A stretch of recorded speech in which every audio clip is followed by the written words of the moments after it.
কি ব্যাপার ম্যাডাম, ভালোভাবে তল্লাশি করছো তো? হ্যাঁ স্যার, সবাইকে তল্লাশি নিচ্ছি। স্যার, এই মেয়েটাকে, একে তো ঠিক চিনতে পারলাম না। এটা আমার বড় বোন, তোমাদের কর্তব্য তোমরা পালন করো। তোমরা চাইলে আমার বোনেরও তল্লাশি নিতে পারো। না না স্যার, এ আপনি কি বলছেন? আপনার বোনের তল্লাশি আমি নেব? আপনি যান।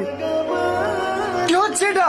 কাল তোমাদের চোখের সামনে দিয়ে মাল পাচার হয়েছে, তোমরা কি করছিলে? নাকে তেল দিয়ে ঘুমাচ্ছিলে? আজকে হিরোইন পাচার হবে। আজকে যদি স্মাগলারকে না ধরতে পারো তাহলে কিন্তু তোমাদের সবাইকে সাসপেন্ড করে দেবো। ঠিক আছে স্যার, আমি চেষ্টা করছি। চেষ্টা না, আজকের মধ্যে রেড গ্যাংকে ধরা চাই। ওকে স্যার, সবাই কান খুলে শোনো, যেভাবেই হোক পাগলারকে ধরতেই হবে। ব্যাপার, ম্যাডাম ফোন করছে। হ্যাঁ বলেন ম্যাডাম। স্যার, আমাদের ব্যারিকেড ভেঙে একটা ছেলে পালাচ্ছে, আপনার পিছু নিচ্ছি, আপনারা রেডি হয়ে থাকেন। ঠিক আছে, আমরা রেডি হয়ে যাচ্ছি। কোন দিকে যাবে আমাদেরকে জানাবে।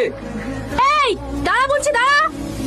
আর কত পালাবি বল, তোকে আমরা অনেক দিন ধরে খুঁজছি, আজ তোকে ইনকাউন্টার করে দেবো। স্যার, এনকাউন্টার করার আগে ওর বসের নামটা তো একবার জিজ্ঞেস করুন। এই বল, তোর বসের নাম কি? মরে যাবো তাও জীবনে বলবো না। তোর তো একটু গোষ্ঠী বুঝবে। তুই